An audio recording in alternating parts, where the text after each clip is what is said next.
おはようございます。はるあです。ジョーです。滝です。ということで、はい。今回はですね、こちらのメンツとなっているんですけど、はい。また新しいねこれも。確かに確かに新しいか。新しい。あんまないんじゃない？確かに実はあんまりない。実はここにマキってことは多いけど、あ俺が入るのはあんまないかもね。確かに。確かにちょっと面白い3人ですよね。まあ特に共通点とかもない。特にない。やばい。特にないよね。特にないね。なんかあるかな。なんだろでも意外と一人好き、そうだね。確かにみんなみたいな。ジョー君もほぼ B 型みたいなもんやもんね。そう違う？ほぼ B 型みたいなね。そうかな。ほぼ B 型みたいなもんかな。独り言好き。独り言好き。違う。ろれつが回らないのよ朝だから。じゃあ朝だから。そう。ちょっと一人好きというかまあそんな3人でやっていきますか。ちょっとよくわかんないわ。適当やな。ね。こんな3人で今日はやっていきます。それでは始めていきましょう。せーの。エンティームのご縁があって喋らせてもらってます。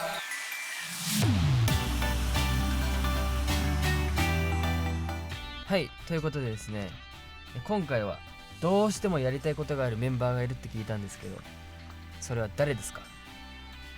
僕です。僕ジョーです。あなたですか？いいですか？なんだ。はい。前もなんかやらせてもらった気がするんですけど、はい。今回は僕怖い話とか怪談がすっごい好きなんですけど、特に朝からやることじゃないのよ。本当だよ。いつも宇宙の話とかさ、確かに。朝からやることじゃないのよ。目覚めるでしょ。覚めないよ別に。別に冷めないのよ。寝る時に聞いたりとかすごいするんですけど、今回怪談を聞くだけじゃなくてこう話す側もちょっとやってみたいなと思って。どういうこと？もうそこまで来たか。そう。なんか目指してんのそっち側で。ちょっとでもたくさん聞いていて思うのはやっぱり人を怖がらせるように話すってこう話の組み立て方トーンとかいろいろコツがあるなと思って、実はすごいテクニックが詰まってるんじゃないかってすごい最近考えてるわけですよ。なのでコツがあるなら教わりたいということで今回。てかこの番組マジでジョー君のトピック多すぎじゃない？思った。ジョー君ひいきすごいよね。ちょっとこれはやばいね。自分でもね思った。ちょっとでもやりたいことがあるってのはいいことやからな。いつもなんかジョー君に付き合わされてるかあるんだよ。うちも春だったの。春に関してはそうだね。いつもやってんだよな。でもまあこの番組でしか逆にできない感じはありますよね、こういうのはね。確かにそうね。まあ階段でトークスキルが上がるかどうかはちょっとわからないんですけど本当だよ。まあそれこそねトークスキルは僕たち上げたいじゃないですか。上げたいですよ。これからもねラジオも続けていきたいですし、ということでですね、今日は、怪談のプロどうすれば上手に怖い話ができるかを、教えてくれる先生をお招きしました。ということでこの方です。どうも島田秀平です。お願いいたします。いやありがとうございます。すいません本当に。朝から怪談ってなかなかないですよね。ないですよ。で今回正直お話いただいた時に、てっきり皆さんの手相を見させていただくのかなと思ったら、まさかの怪談でお願いします。あります？こんな朝からやったこと。朝から怪談ですか？僕も芸能界30年ぐらいいますが、初めてです。あら一番怖い。ごめん一番怖い。これが一番怖いですよ。でもさっき手相もね軽く見させていただいたら皆さんやっぱすごいっすね。まず滝さんがもうマジで天才肌。超変人の天才。やばい。そこが大事。時代をね変えてくるような。で春谷さんに関してはね、ビル・ゲイツと同じ星を持ってる。それやばいですね。パワーワードすぎる。そうです。なんか大社長というか。大社長。やっぱ向いてるんですよ。そう。でジョーさんにね至っては好奇心旺盛で、なんとウォルト・ディズニーと同じ星を持ってる。すごい。おもろい。めっちゃいいやん。だから今日の3人ってだからもうね神様みたいな天才とウォルト・ディズニーとビル・ゲイツがやってる番組すげえ番組じゃないですか。すごい番組や。で怪談やるんすか？もう頭が疲れてますよね。確かに。すごいな。でもうちのウォルト・ディズニー君がですね、階段をうまく話すコツがあるなら知りたいと言ってるんですけど、そうでもこれさっきおっしゃってましたけど、はい本当に階段って話術のテクニックがギュッと詰まってまして、うんやばい階段を覚えるとトーク上手になれるまで言われてるんですよ。落語家さんなんかでもね、ある師匠の方はお弟子さんを取るとまずね、階段を教える。なんでかっていうとやっぱりこう状況描写とか間とかね、抑揚とか、はいあとこう起承転結、だからそういうねものがこう身につくんで、まさに階段を覚えるっていうのは非常に、皆さんにとってもいいと思うんですよね。すごい。そしたらですね、早速ポイントというかコツを教えていただきたいんですけど、はい、なんかあります大体大きく分けて3つかななんて思うんですね。はい一つが、状況描写をしっかり、状況描写、はい、難しいな。2つ目が効果音を効果的に使う。なるほど。効果音だこれ確かに。で3つ目、説明よりもむしろこうセリフを多めに使うという。セリフ。はいやっぱり状況描写ですね。1個目、これ階段ってもうお話言葉だけなので、いかにイメージを皆さんにしてもらえるか、なのでどういう場所で何時ぐらいでどんな人がその場所はどんな雰囲気かってこともしっかり伝えた方がいいんじゃないか。なるほど。で2つ目、効果音です。効果音。例えば普通に後ろからね、足音が聞こえたんですよって言ったらもったいないんですよ。いきなりね、コツンコツンコツンみたいな。怖い。すごい。いかがですか？今なんか急に引き込まれました、すごい。でこの時に全然違う。ぜひね覚えておいていただきたいのが、効果音は3回やるべしっていう。あそうなんだ。これはちょっともうメモらせてメモってください。確かに確かに。効果音は3回言うべしなんですね。すごいな。なんかね、ノックなんかでもコンコンコンコンコンコンっていうとぐっとこう迫ってくるんですよ。確かに。本当にお三方素敵な方だなと思うのが、ちゃんとメモってくれるんですね。はい。しっかりメモります。ありがとうございます。はい。で最後セリフですね。はい説明よりもセリフを使いなさいっていうのはですね、例えばトンネルに入って、このトンネルに入ると呪われちゃうトンネルって言われてるんですよ。で実際そこに行った時の話なんですけどねっていうことよりも、ちょっとさ来たよここまで、じゃあここ入ったら呪われちゃうんだよね。でもせっかく来たなし行ってみようか。行くよ、せーの。どう？なんか感じる？どう？いや感じないけど、よかったみたいな、なんかこうちょっとこう効果的にこうセリフなんか使っていった方がより引き込まれるんじゃないのかななんて思うんですね。なるほど。すげえ。今からできるかな。朝なの忘れてた。でも本当にやばい。一気に夜。今一気に深夜だと思ってた。すごいわ。ちなみにお手本とかちょっと聞かせてもらえたりできないですか？確かに。いいですか？じゃあとりあえずこんな感じでっていう。いいですか？ぜひよろしくお願いします。ただちょっと一つだけ、大丈夫ですか？よくね昔から怪談話すと霊が集まってきちゃうとか言いますけど、多分大丈夫だと思うんですけど。大丈夫なんかい。大丈夫なの？僕はちょっと怖いわ。お三方そういう霊感とかなんか不思議なね体験したとかってことはないんですか？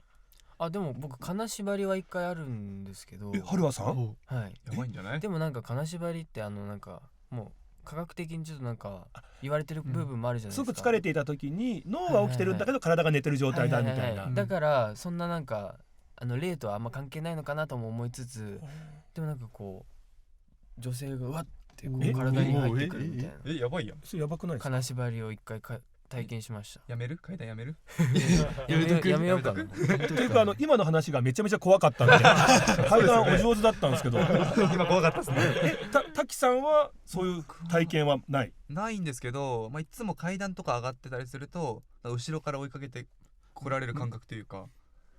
階段は上がってると？そうなんですよ。その階段。ごめんなさい、階段話ってそっちの階段？分かってます。本当にでも逆に怖い。夜の螺旋階段とか上がってると。夜の螺旋階段？いつどこにあるんですか？螺旋階段どこで上がるん？実家。実家螺旋階段。おしゃれだね。螺旋階段みたいになってるんですけど、夜なんかちょっと電気消してると追いかけられてくるような感覚がして、後ろに向くともちろん誰もいないんですけど、それがなんかありますね。ゴリッゴリの怖い話じゃないですかまあでもそれは自分が追いかけられてると思って錯覚をしてるのかもしれないっていうのがすごくあって、いやでも振り向いたら誰もいないんですよね。はい、なんだよこれなんですかこの時間は。茶番をジョーさんはどうですか？僕もそれこそメンバーちょっと怖がらせないために行ってなかったんですけど、実は宿舎で見たことがあって怖いドライヤーをしてたんですけど、なんかすごいその時夜だったのでなんかまあちょっと気味悪いなみたいに思ってたら、こうお風呂場の方からなんか足がブランコみたいにこういう感じで足がブワンって出てきたわけですか？はい通って、怖いそれ滝とかじゃなくて誰が俺そんな下までいかんわ。でミュウカのお風呂でブランコ乗ってますもんね。乗ってないですよ。乗ってなかったでしたっけ？ないです。もう無理な角度、滝にはもう無理なことってないよね。本当にこうなんていうんだ、円を描くような足がブワーンとこう出ては引っ込んでブワーンって出ては引っ込んでみたいな。そうです。それが見えて、うんずっと黙ってたけどいるかもよっていう。怖めっちゃ怖いこと言うやん今。今日僕必要なさそうなんでありがとうございました。いやもう皆さんもう十分お上手だもん。めちゃくちゃ怖かったっすよね。でもなんかジョー君のトーンがうんいい感じに怖いかも。確かに。本当？なんかジョー君の持ってるこのうんちょっと低めのトーンというはいはいはか、この感じが確かにちょっと階段向きかもしれない。あれ声質とか関係あるんですかね、やっぱり。めちゃくちゃ武器になりますよね。まさかの第2の稲川淳二ここにいたんですか？すごいな。怖いな怖いなやだなやだなってじゃあちょっとまあそんなことも踏まえて、じゃあ一回見本がてらですね、すいません僭越ながら私じゃあお話しさせていただきたいと思います。よろしくお願いします。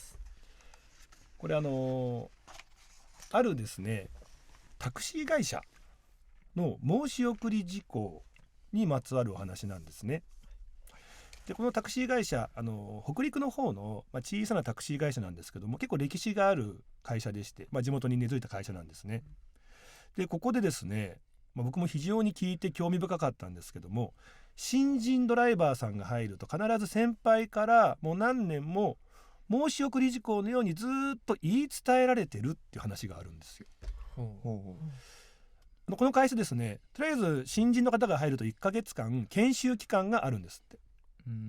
これ何かっていうと、通常のドライバー勤務の他に1ヶ月間ですね、深夜配車センターに一人で泊まり込んで電話番をするっていう。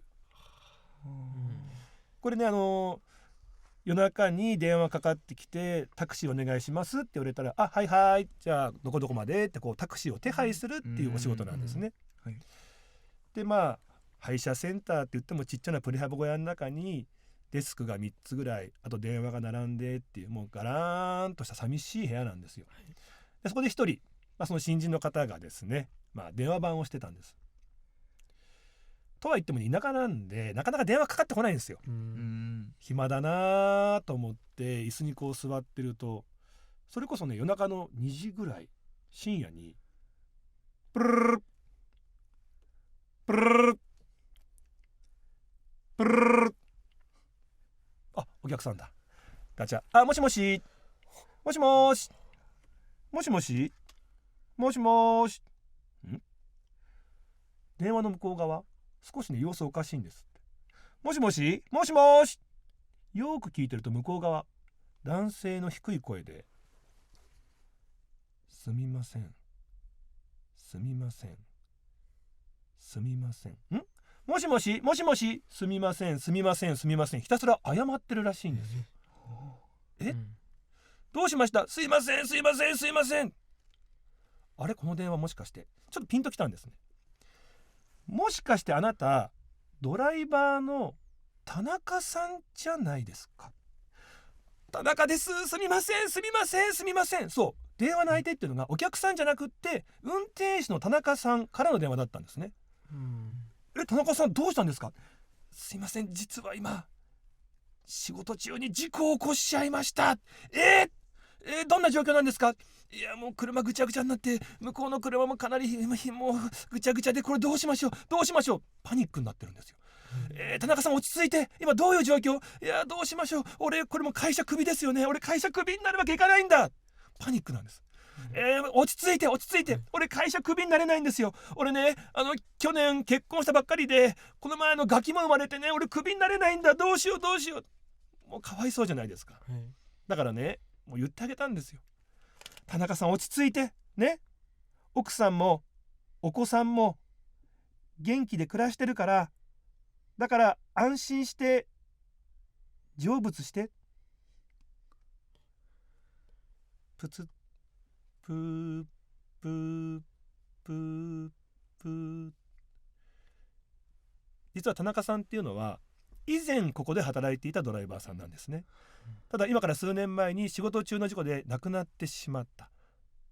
ただ未だにこうやって残した家族のことが心配で電話をかけてくることがある。だからこの時にはこうやって優しく対応するんだよ。これがこの会社で長年先輩から後輩に言い伝えられている申し送り事項だそうです。ありがとうございました。ちょっと待ってやばい。マジでやばい。マジでやばい。思ったより以上だ。切ないお話ですよね。すごい。最後成仏してください言った時の鳥肌がもうやばかった。そういうことみたいな。すごい。あとはやっぱ効果音やばいですね。急にめっちゃなんか世界に引き込まれる感じありました今。すごい。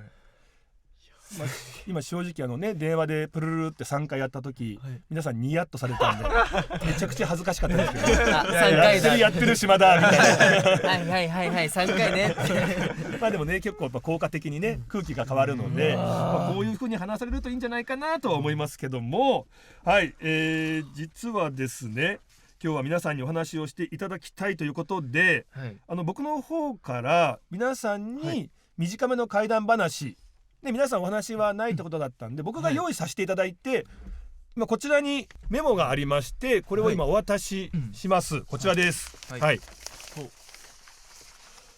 でこれはメモなんでね、これを見てですね、皆さんなりに役付けをしながら、より怖くなるようにお話をしていただけたらいいんじゃないかなと思って、挑戦していただきます。うわちょっといや怖いな。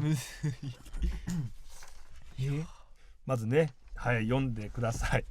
こういった今あらすじ程度のものが書いてありますけども、うわこれやば。さあなかなか難しいと思いますけどもね、先ほどお伝えしましたポイントを踏まえていきましょうか。じゃあまずはビル・ゲイツさんからいきます。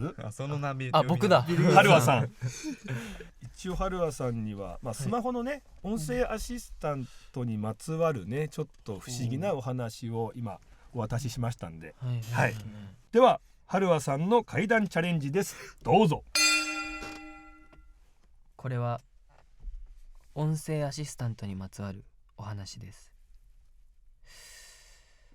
数年前、小柄の一人の男性が大学生の時に体験した話です。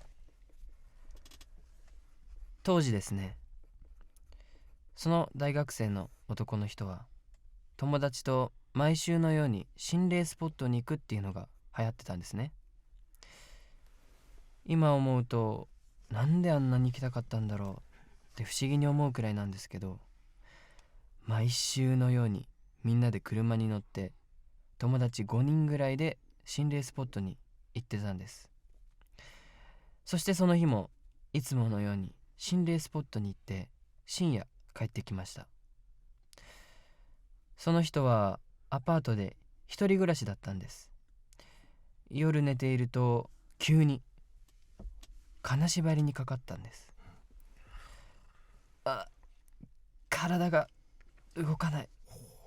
そう思った時、枕元に置いてあったスマホの音声アシスタントが突然話し出したんです。もう一度おっしゃってください。もう一度おっしゃってください。もう一度おっしゃってください。びっくりしたけど体が動かないんです。何も私言ってないのに、なんで勝手に音声アシスタントが走り出したんだ、話し出したんだ知り出した。するとその後にまた音声アシスタントが話し出したんです。それはあまり良くないですね。それはあまり良くないですね。それ3回いらないんだよ。それはあまり良くないですね。そこで金縛りが解けたのですぐにスマホを確認しました。音声アシスタントは画面を見ればどんな質問に対してそれはあまり良くないですねと答えてたかわかります。その男の人は画面を見て血の気が引きました。その画面には死ねという言葉が書いてあったんです。人間には聞こえない声で誰かが死ねと言い、それに対して音声アシスタントが反応していたんです。もしかすると心霊スポットから何か良くないものを連れて帰ってきたんでしょうか。はい終了です。むずい。いやマジで3点以外3つちょっと良くない点があったんですけど、それ以外めちゃくちゃ良かったですね。確かに確かに。聞いてて引き込まれまいしたね。や本当ですか？音声アシスタントが走り出すのは俺本当なんですか？おいそこじゃないわ。そこじゃないそこは間違えただけじゃん。そこまでだけ。そこは違うわ。でもジョーさん声のトーン良かったですよね。声のトーン本当良かったですね。すぐにその金縛りのとことかあったじゃないですか。はいはいはい。そことかで一気にこうその役に引き込まれましたね。ー本当に金縛り合ってるんだって。体が動かないとかセリフも効果的だし、引き詰まるような感じが。あとその最初からのね状況説明なんかもそうですね。なんかすごくこう声のトーンとあとあとその話し方がなんか本当にこう怖いことがあったことを告白してるみたいな。なんか滝さんめちゃくちゃ良くなかったですか？いや今のなんか春あっても声がちょっと高いイメージがあるのでなんかあんま怖くないかなと思ってたんですけど、意外にこっち系もいけるんだなってちょっと思いましたね。本当にまあね効果音を3回言えとは言いましたけど、シリの音声アシスタントの言葉3回言わないんですよ。効果音だと思った。これ効果音じゃないんですよ。そこはそっか3回いらないのか。だから音声アシスタント3回言わないじゃないですか。もう一度おっしゃってください。もう一度おっしゃってください。もう一度おっしゃってくださいって言わないじゃないですか。それで怖い。あそこっていうのと、あとやっぱりねさっき滝さんもおっしゃってましたけども、音声アシスタント急に走り出さないんでね。はい。くそー。あとは最後ね着地というか一番最後のところで、多分ほっとされたんでしょうね。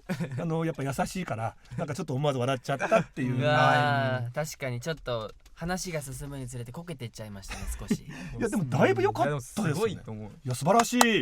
楽しいです。でもちょっと目指そうかなそっちの道。早っ。必要ないんですよ。ないですか？楽しいですね。でもじゃあどんどん行きましょうか。続いては、これある芸人さんがロケの時に体験したというお話なんですけども、ジョーさん、来た。メモを渡してますので、はいジョーさん階段チャレンジよろしくお願いします。お願いします。もう怖い。これはある芸人さんから聞いた話です。若手の頃は体を張る仕事が多かったんですけど、その日は芸人さんで5人で心霊スポット、某都内のトンネルですね、本当に薄気味悪いところで、近くにお寺もあるすごい気味の悪いところでロケをする仕事だったんですけど、うわーほんと気味悪いなここ。本当になんか気持ち悪いし、本当にそこがなんかカビも生えていて、本当電気も消えているような本当に薄気味悪いところだったんですけど、お守りとしてこうよく売っているような紫色の数珠をAD さんがくれたんですね。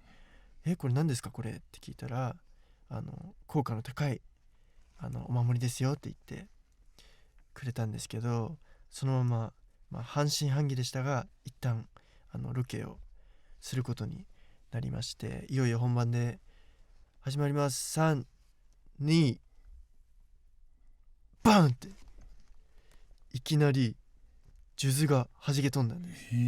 それで地面にゴロゴロゴロって数珠が転がる音がすっごいしたわけですけど、芸人さんたちはもいやもうやっぱ帰ろうよ、いやもうやっぱ来るべきじゃなかったんだよって、もう現場は大混乱なわけですけど、AD さんたちを見るとやっぱそうかってなってるわけですね。で何ですか、どういう意味ですかって聞いたら、あの数珠本番前にほんとその辺で買ってきた安物なんだよねって言ってて、皆さん心配されてたんでないよりはいいかなと思って買ってきたんですけど、やっぱ効かなかったんですかねって言ってて、いやもう何ですかそれって言って、いやもう本当に何かあったらどうするんですかって、まあ僕たちはもちろん言うわけですよ。で大丈夫です、僕一切霊とか信じてないんです、霊感もないんで何かあったら僕が全部引き受けますんでと、言っているわけですけど、AD さんが言ってるわけですね。そして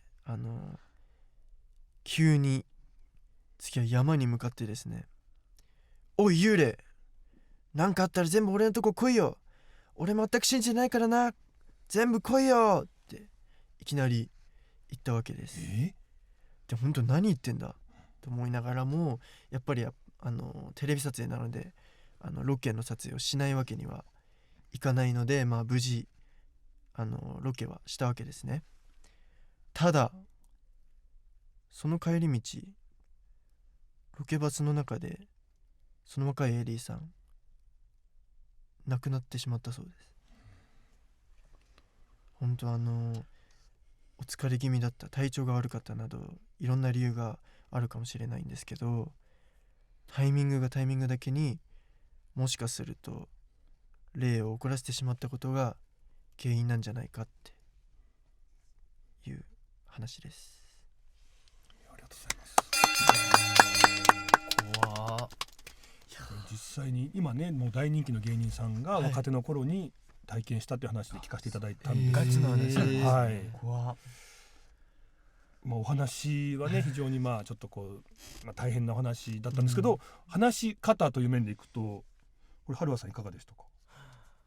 めちゃくちゃ聞いてて面白かったです。なんかどんどん面白かったいい意味でですよ。いい意味でどんどん引き込まれましたし、すごいセリフとかもいっぱい活用されててよかったと思うんですけど、ちょっと本当にみたいな多くなかったですか？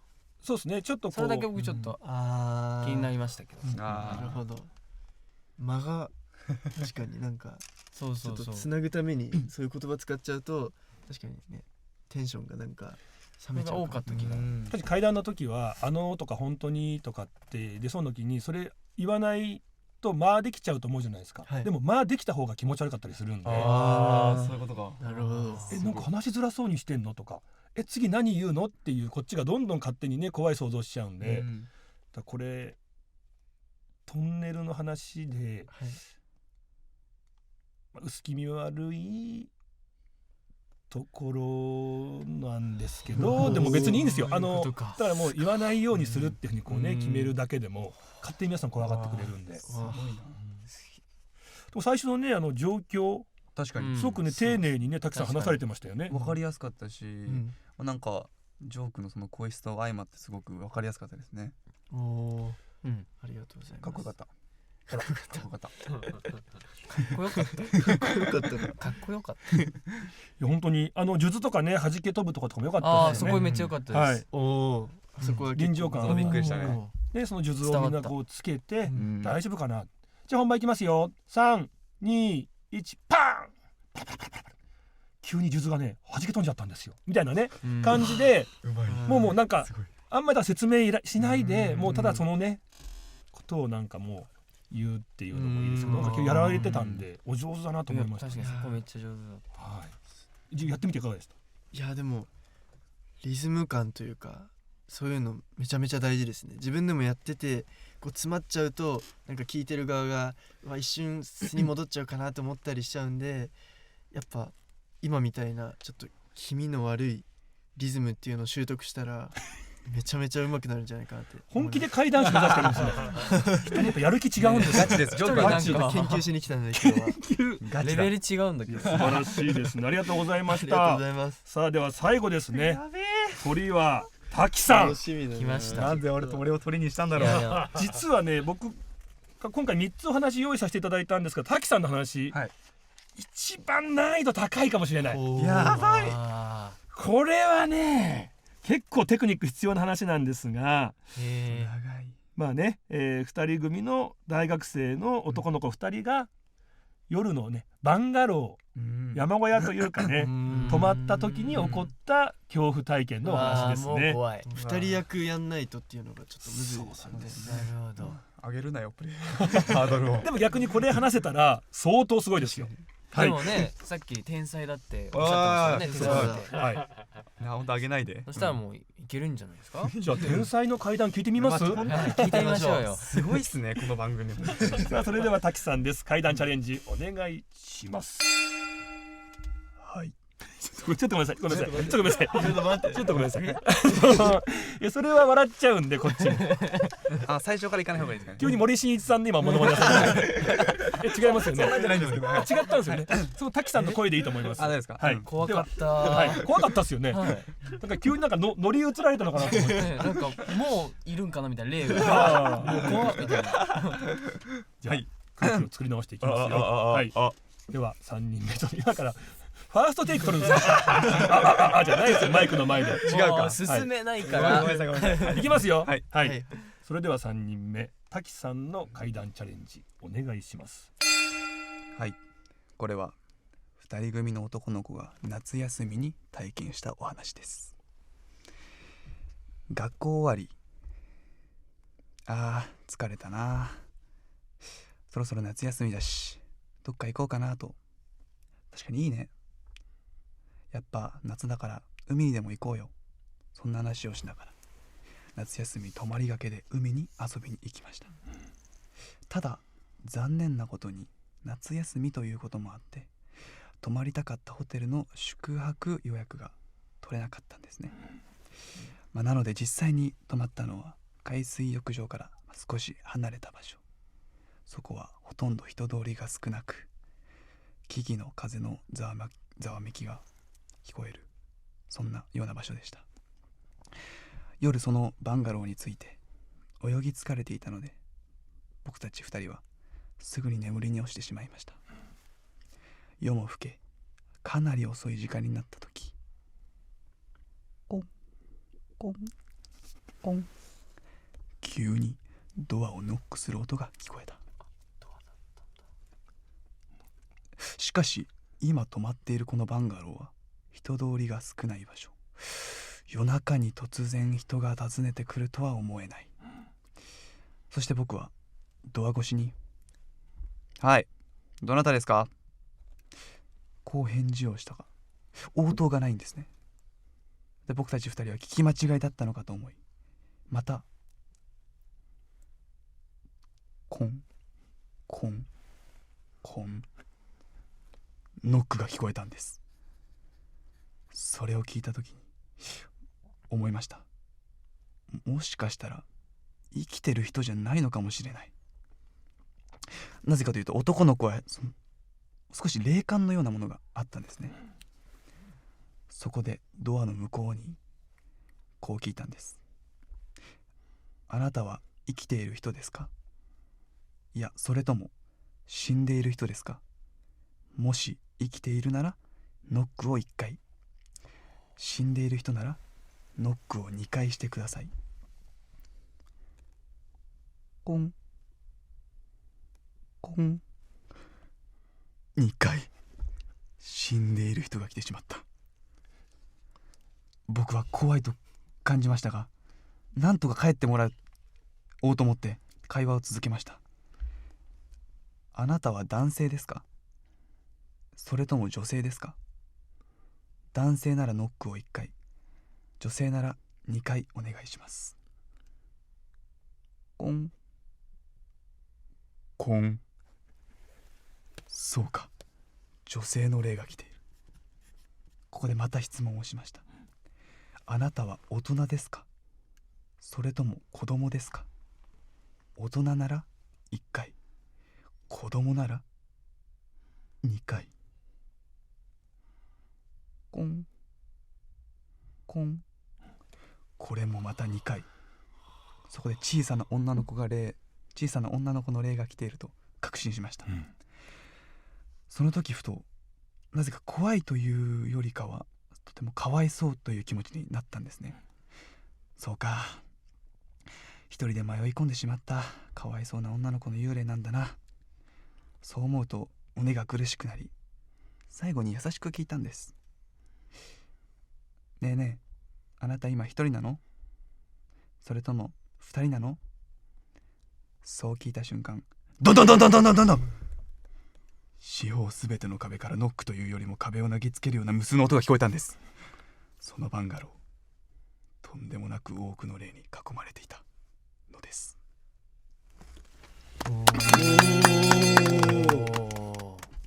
原田さんいかがですか？うわ、なんだろう、途中だったかな、途中の男性のセリフやるところと、最後のクライマックスの持ってき方と、めちゃくちゃ怖かったですね。そうですね、よかった、はい、ジョーさんいかがですか？いや僕も一緒ですね。その男性のセリフをこう最初らへんはこう怪談っぽく喋ってたのに、こういきなり役に入ったので一気にそのキャラクターが見えましたし、最後鳥肌立ちましたね、ノックのところ。やっぱりセンスがいいなと思ったのが、もうこの台本とかね、あらすじを見ただけで、ここがポイントってまずすぐ見抜いたわけですよね。結局最後のどんどんどんどんどんどんっていう、ずっと静かだったところに、ある意味音で驚かすっていうね、怖がらせるっていう階段なんですけども、そこをピークで引き立たせるためにずっと低いトーンで、でそこをバーンと持っていくっていう、だからもうあらすじ見た瞬間にそれに気づくっていう点でめちゃくちゃセンスあるなと思いましたけど、ね、本当ですか？嬉しい。あとはね、途中間とかね、抑揚って言いましたけど、なんかそうなんです、ここはこうでこうでこうでとか、なんかその話の話し方もずっとテンポが一緒じゃないっていうか、あの辺とかもやってたのかな。いやちょっとね、面白くやろうかなと思っちゃったんですけど、なんか思ったより役に入りきって、なんか本当になんか怖がらせるんだって気持ちでやったら素晴らしい。一つ、僕がもしやるんだったら、これノックのとこ難しくなかったですか？ノックむずいっす。なんかちょっと笑っちゃいそうでしたもんね。確かにキツネかなって思う。コンみたいな。あとなんか割とその小さい女の子ノック遅いなとか思っちゃう。コンコン、ちょっと遅めなんだとか。あと一回コンみたいな。ありましたよね。なんでそこめっちゃ強いの。なんでそこ2回目だけすごい強いのが。1回なんかありましたよね、逆切りしてるやつ。逆切りかわかんないですけど。だからもし僕だったらこのノックのところはめちゃくちゃこれもう肝なんで、まず最初にね、すいません、どなたですか？どなたですか？もう使っちゃいますね、叩いちゃいますね。そうか、なるほど。やばい、リアルすぎる。いやこれはすごい。あなたは男性ですか？それとも女性ですか？2回。そっか、2回女性なんだ。あなたは生きている人ですか？それとも死んでいる人ですか？の方が確かに、で最後ですよね。あなた今一人なの？それとも二人なの？聞いた瞬間、怖い怖い怖い怖い怖い怖い怖い怖い怖い怖い怖い怖い怖い怖い。いやでもこれだの方が聞いた瞬間間を作って何の後にもうダダダダダダって叩いちゃうっていう方法もあるかなとはちょっと思いましたけども、でも素晴らしかったですね。いやでもすごい、ありがとうございます。いや今の怖いな。絵にしもびっくりですね。ちょっと急に今度のライブとかね、皆さんのね前にこう姿現すときに途中の MC 階段とかやめてください。面白そうですけどね。面白そう。いきなりだとその MC が階段っぽくなっちゃう。みんな元気ですか？やってみたいですね。ダメ。でも夏とかいいかもしれないですけど、確かに。めっちゃ面白いな。いやでも素晴らしい、やっぱさすがでしたね、お三方。ありがとうございます。ありがとうございます。楽しかった。ということで3人階段にもうめちゃくちゃ朝からね挑戦したんですけど、どうでしたみんな？もう一気に夜まで飛んだ。確かに。いやでもやっぱ聞いてても話す側のテクニックっていつもすっごい感じるので、改めて学べてもう本当今日勉強になりましたさあマジで目指してる人の感想なんでさっきからずっとすごいね。ちょっと目指したい、いろんなことやるよね。どういうこいろんなこいや本当楽しかったですね今日。と、めちゃくちゃ楽しかったですね、はいはい、ということで階段の奥深さが分かったところで教えてくださった島田修平先生ありがとうございました。ありがとうございましたありがとうございましたお邪魔しましたさてそろそろお別れの時間です。エンシャベは Spotify、Apple Podcast、Amazon Music、YouTube で配信中ですが、皆さんチャンネルのフォローはお済みでしょうか。チャンネルフォローが番組への応援になりますので、ぜひフォローお願いします。エンシャベでは引き続きあなたからのお便りを募集しています。番組概要欄のメッセージフォームから感想や質問、番組で僕たちにやってほしいことなど何でも送ってください。また SNS でもハッシュタグエンシャベをつけて感想などを投稿してください。エンはカタカナ、シャベはひらがなです。はい、ということで次回はいよいよシーズン1最終回だそうです、メンバー9人総出演でどこかに行きます。どこかに行きます。どこだ。2回どこかに3回行きます。3回行った。心霊スポットに行くんですかはい、ということでですね、ぜひ次回もお楽しみにしていてください。ということでお聞きいただきありがとうございました。ここまでのお相手はエンティムのハルアとちょっと滝でした。バイバーイ。